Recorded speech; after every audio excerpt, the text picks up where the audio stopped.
Vamos a tener seguridad, mis amigos, que no estamos produciendo una atmósfera equivocada por esta clase de cosas. Hay un sentido de adecuación en todas estas cosas. Ellas pertenecen al mundo, no pertenecen a nosotros. Esta es la instrucción de las Escrituras, el mundanismo, naturalmente. Tiene muchas maneras, hay peligros muy específicos, déjame leerlo para ustedes. Lo que el apóstol Pablo habla a Timoteo en la primera epístola, capítulo 6, versículo 9. Él dice, pero los que quieran ser ricos caen en tentación y lazo y en muchas codicias necias y dañosas que sumergen a los hombres en la destrucción y perdición, porque el amor al dinero es la raíz de todos los tipos de males. Y en esa codicia algunos se desviaron de la fe y fueron traspasados de muchos dolores.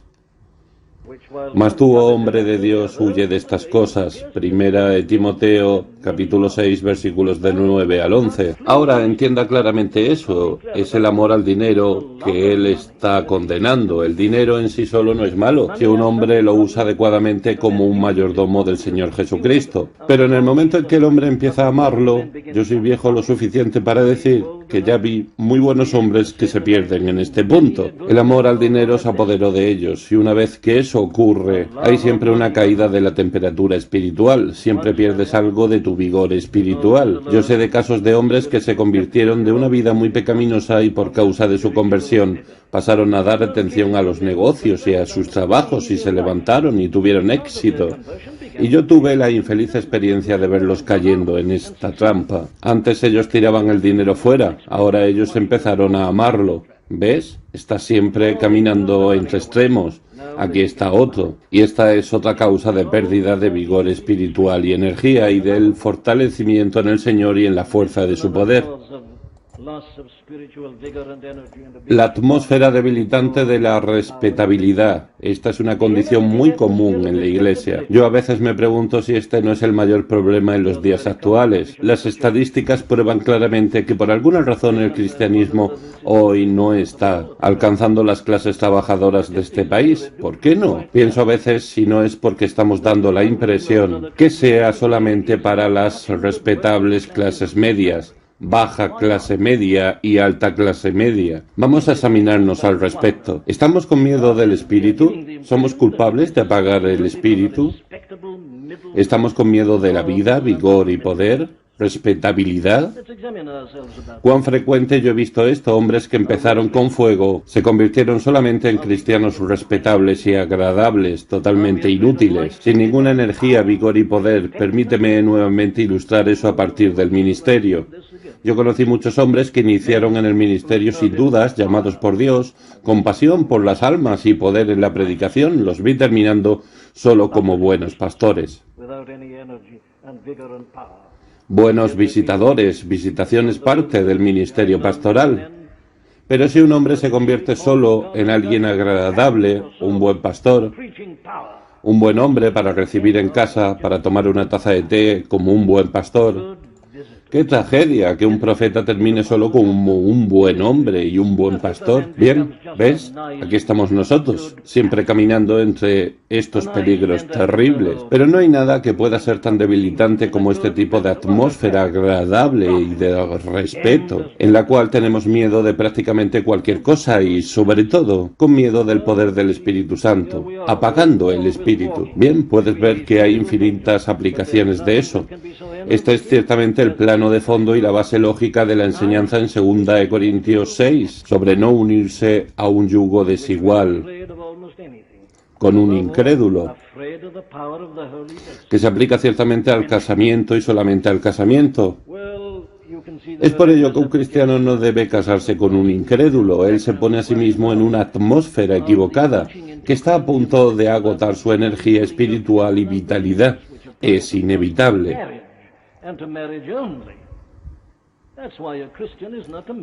El propio hecho de que así él está comprometido con alguien que no tiene vida espiritual y entendimiento, es él quien va a sufrir y no el otro. Entonces somos enseñados a que no estemos unidos en un yugo desigual con incrédulos. Muy bien, ahora yo debo dejar así. Esto solo presentando principios para sugerir que los desarrolle por sí mismo. Disipación de energía, atmósfera debilitante. En tercer lugar, evita enfermedades e infecciones. Como puedes ver, estoy subiendo la escala. No estamos hablando ahora solo de una atmósfera debilitante, por más mala que ella sea, pero hay algo peor, que es una atmósfera de enfermedad, el lugar en el cual existe contaminación activa. Si sabes que existe contaminación en una cosa o una pieza, lo obvio a hacer es evitar ir hasta allí, a menos que tengas que ir allí por alguna razón. No debes ir hasta la contaminación, es algo muy insensato a hacer. Ahora nuevamente está claro, debes estar atento, aquí nuevamente existen extremos. Puedes tener tanto miedo del contagio que nunca sales y terminas viviendo en un cierto tipo de redoma. Y allá morirás por esta condición debilitante y por inanición. No, no. Debemos usar el equilibrio espiritual y el buen sentido común siempre. ¿Pero qué quiero decir? Bien, yo quiero decir eso. La Biblia está llena de eso. Evita malas compañías. Yo ya hablé sobre el peligro de las malas compañías, más o menos inocentes, que no son espirituales. Bien, cuanto más eso es verdad al respecto de las malas compañías, escucha el salmista en el Salmo 1. Bienaventurado es el hombre que no anda según el consejo de los impíos, ni se detiene en el camino de los pecadores, ni se sienta en la rueda de encarnecedores. Este es un hombre bienaventurado. Es el hombre correcto, es el hombre feliz, es el hombre que conocerá la bendición del Señor. ¿Por qué? Porque él evita esta atmósfera peligrosa si anda según el consejo de los impíos. Tienes amistad íntima con personas que son literalmente impías y malas. Esto te afectará. Te detienes en el camino de los pecadores y te pones donde sabes que ellos pasarán. No será una sorpresa si caes. Y si te sientas en la rueda de los escarnecedores, simplemente pierdes el control. Eso ocurre frecuentemente. Muy bien, hay una cosa solamente a hacer. Evita las malas compañías. Evítala como a una plaga, como dice la expresión, porque es una plaga, la plaga del infierno, la plaga del diablo. De todo lo que es inmundo, mantente alejado. Me gusta el término del apóstol. Huye, corre, quédate lo más lejos que puedas. Esta es la única cosa a hacer en relación a las malas compañías. Muy bien, yo digo nuevamente que la Biblia está llena de esto. Encuentras una enseñanza muy útil sobre eso en 1 Corintios 5. En el final de este capítulo, el apóstol trata eso de una manera muy interesante y nuevamente nos muestra este equilibrio perfecto que siempre caracteriza la enseñanza de las Escrituras. Permíteme leerlo para ti en 1 Corintios 5, del 9 al 11. Ya por carta les he escrito que no se asocien con los que se prostituyen. Ahora, aquí está el equilibrio. Esto no quiero decir absolutamente con los fornicarios de este mundo, o con los ávaros, o con los ladrones, o con los idólatras, porque entonces os sería necesario salir del mundo. Pero os escribí que no os juntéis con aquel que, llamándose hermano, fuere fornicario, o ávaro, o idólatra, o maldiciente, o borracho, o ladrón, con él tal ni aun comáis. No haces compañía a un hermano que sea culpable de todo eso, no tengas nada con él.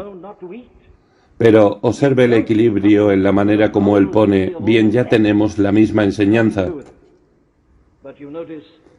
Nuevamente,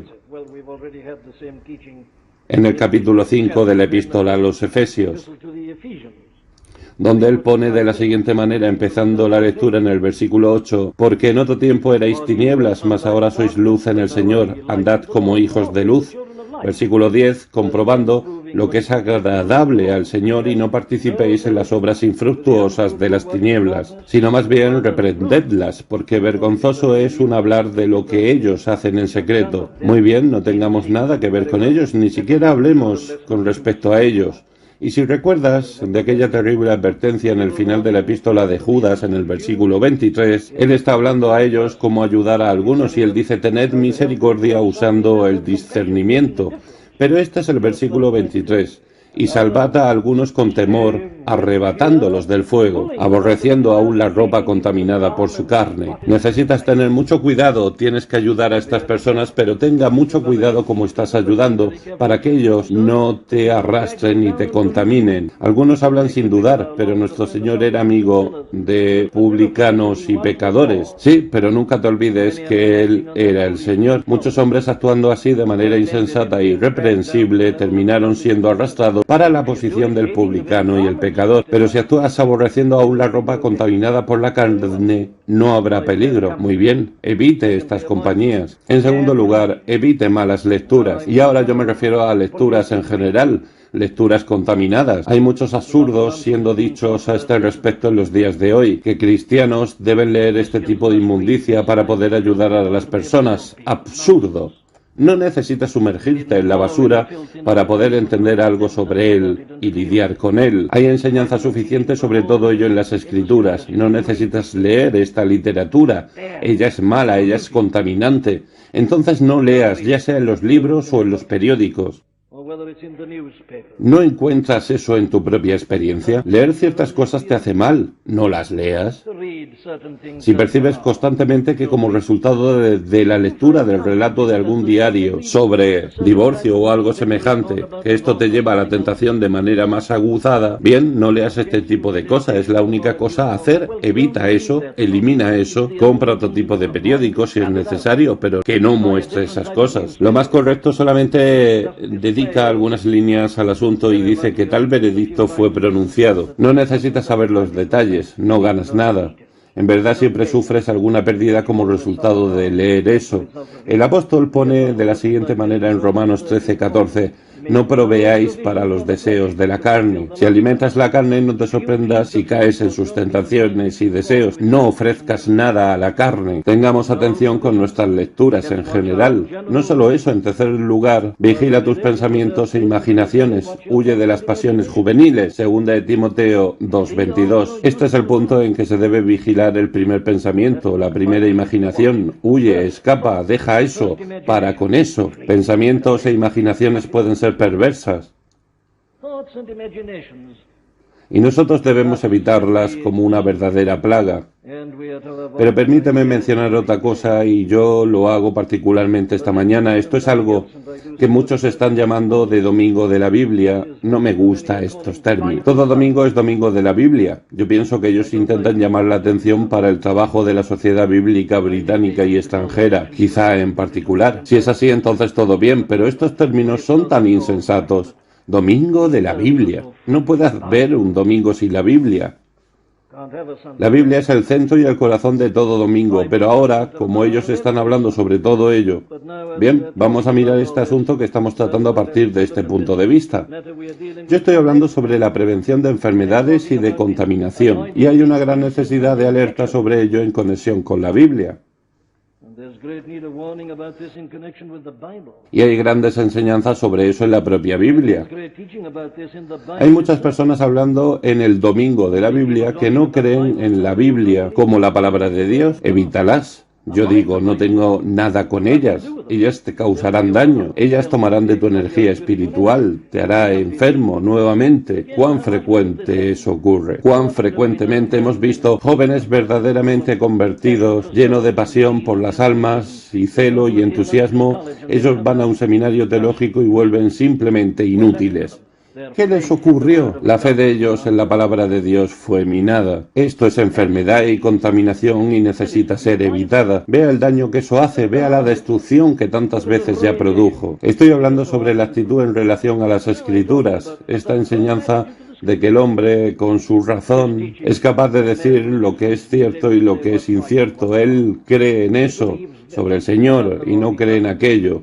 Él no cree en el nacimiento virginal, él no cree en los milagros, él no cree en la resurrección física y literal. Esto es simplemente fatal. Esto no es más la palabra de Dios, no es el Evangelio, no es el mensaje, etcétera, con muchas otras partes. Ahora nuestra actitud en relación a la Biblia entera, yo dije, no tiene que ver con las personas que no creen en ella como la palabra de Dios. Yo hablo sobre personas que se autodenominan cristianas. Por supuesto, tienes que tratar con otros, pero si un hombre dice que es un cristiano, cristiano y afirma eso, y aún así remueve la propia base y fundamento de la proclamación, no tengas nada con él. Ahora, yo no estoy diciendo esto. Permíteme darte mi garantía bíblica para hablar esto.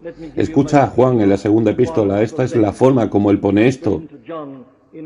Si alguno viene a vosotros y no trae esta doctrina, no lo recibáis en casa, ni le digáis bienvenido. Segunda de Juan 1:10. Debemos actuar de acuerdo a estos principios. Es mi deber nunca permitir a un hombre ocupar este púlpito que tenga una visión equivocada sobre la inspiración de las Escrituras, o que tenga una visión equivocada de cualquier una de estas doctrinas principales. Él no debe solamente no predicar. Yo no quiero gastar tiempo con él. Él es de ningún valor para mí. Si yo pudiera ayudarlo, muy bien, pero yo no debo recibirlo en mi casa.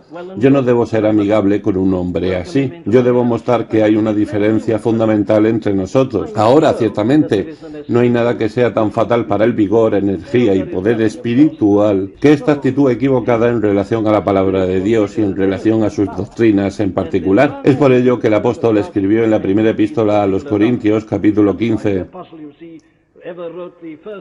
personas que estaban negando la resurrección. ¿Por qué él está preocupado con eso?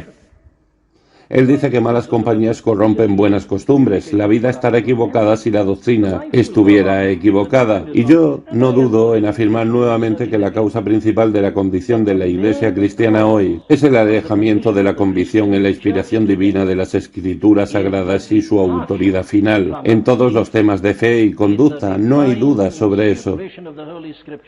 La propia Iglesia cristiana, al poner en duda sobre la veracidad y autenticidad y autoría de las Escrituras, literalmente sembró las semillas de la incredulidad en la mente de las masas de personas por ahí fuera, y ellas permanecerán allá hasta que volvamos a nuestra autoridad. Es inútil hablar en domingo de la Biblia, a no ser que creamos en la Biblia como la palabra de Dios. Bien, vea las referencias por sí mismo. Ahí está 1 Corintios 15, vea también en 1 Timoteo 6:20. El apóstol dice que algunas personas se desviaron de la verdad. ¿Y cuál fue el resultado? Bien, él dice que el resultado es el siguiente, que ellos naufragaron en la fe. ¿Percibiste esto en aquel gran capítulo que leímos en el inicio? Segunda de Timoteo 2, toma el versículo 18, por ejemplo, que se desviaron de la verdad diciendo que la resurrección ya se efectuó y aún pervierten la fe a algunos. Ellos se perdieron y están haciendo daño a otros, y así la vida espiritual y energía y vigor se perdieron en la Iglesia. Oh, mis queridos amigos, eviten todas las enseñanzas así, como una verdadera plaga. Desarrolla un sentido de discernimiento. No digas, muy bien, muy bueno, él habla sobre Cristo, él habla sobre la muerte de Cristo. Pero, ¿qué le está diciendo sobre eso? ¿Cuál es su enseñanza con respecto a ello? Vamos a desarrollar un espíritu de entendimiento y discernimiento para que no seamos cargados por estas infecciones sutiles y traicioneras que nos roban nuestra vida espiritual y vitalidad. Cómo odio tener que decir cosas como esas, pero es el deber de alguien alertar a las personas contra las infecciones. Yo no soy un hombre llamado para poner un aviso en la puerta. Peligro, aléjate. Y evita tales enseñanzas y evita tales hombres. No tengas comunión con ellos. Permíteme solo mencionar una última cosa, que es la siguiente. Está en nuestro texto de esta mañana. Aquí en el final el apóstol dice en el versículo 13: por lo tanto, tomad la armadura de Dios para que podáis resistir en el día malo, y habiendo acabado todo, permaneced firmes. Habiendo acabado todo, ¿qué él quiere decir? Bien, es lo siguiente. Habiendo acabado todo, él quiere decir, habiendo luchado, él se revistió de la armadura de Dios, él se llenó de fuerza y poder, y él luchó la batalla en el día malo. Y entonces, habiendo acabado todo, aquí está el peligro. Retirar la armadura, todo está bien, tú dices, yo vencí, todo está bien. Retiras la armadura y te acuestas en tu cama. No, dice el apóstol, habiendo acabado todo, permanece firme, continúa firme.